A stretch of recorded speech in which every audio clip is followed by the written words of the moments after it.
Olá, eu sou Patrícia Lins, psicanalista, e este é o meu podcast, a conversão dos meus artigos em áudio para você.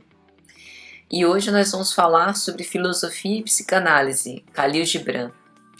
Khalil Gibran, 1883 a 1931, foi um ensaísta, filósofo, prosador e poeta libanês. E sua obra mais conhecida de longe é O Profeta, originalmente publicada em 1923, em inglês, posteriormente traduzida para mais de 100 idiomas e um dos livros mais vendidos de todos os tempos. O Profeta trata de temas como o trabalho, o amor, a dor, o prazer, os filhos, o autoconhecimento, a religião, a morte, o bem e o mal, dentre muitos outros, sendo, portanto, uma obra humanista por excelência. Gibran trata de temas profundos e complexos, com muita leveza e sensatez. Aborda o amor como suficiente em si mesmo, fora das guerras de poder e apelos egoísticos. Aborda o casamento como a união entre dois seres, fugindo da heteronormatividade, exaltando a individualidade e independência subjetiva, fazendo uma analogia, inclusive, a um violão, composto de muitas cordas justapostas, mas não absolutamente coladas. Então os parceiros seriam como as cordas que juntas vibram de forma harmônica numa mesma música. Para ele, os filhos não são a continuidade dos seus pais, mas seres independentes que têm vida própria. Seus filhos não são seus, ele dizia, são os filhos e as filhas do desejo da vida por si mesma. Bem se vê, uma visão profunda, existencialista até.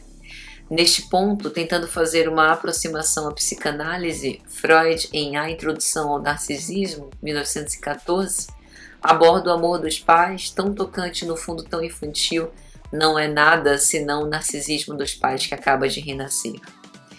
Pode parecer contraditório, mas desde que seja confessado que o desejo de um filho tem ressonância na própria construção subjetiva, assumimos que os pais projetam nos filhos suas expectativas e desejos, mas com o tempo começam a perceber o quanto o amor se desenvolve em meio a ambiguidades, sobretudo da presença-ausência, e que se está diante de uma subjetividade em construção, atravessada pelas figuras parentais em sua estruturação, mas não sob seu domínio. Deste modo, sabemos o quanto gerar e criar um filho pode ser traumatizante, perturbador, mas também ressignificante e, inclusive, regozijador. Gibran observa como o processo de autoconhecimento é libertador, cujo repositório de saber já se encontra dentro de nós, e paralelamente quão incrível é, em generalidade, o fato de ainda carregarmos a tendência de buscar afirmações muito objetivas e palpáveis no nosso exterior, como a tentar reafirmar e nos certificar do lado de fora de nosso saber inconsciente. Ele entende que o segredo da morte está no âmago da vida. A vida e a morte são uma só, assim como são o rio e o mar. Aqui podemos fazer mais uma aproximação com a psicanálise, quando, na portentosa obra de 1920, Além do Princípio do Prazer, Freud afirma que o vivo procede do inanimado.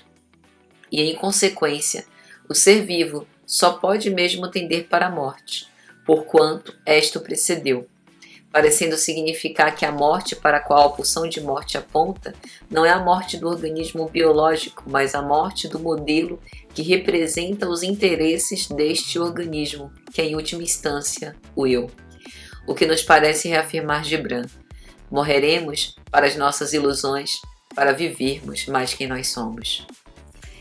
Eu sou Patrícia Lins, psicanalista, e esse foi o meu podcast, minha conversão dos artigos em áudio para você sobre filosofia e psicanálise, Khalil Gibran. Te vejo na próxima.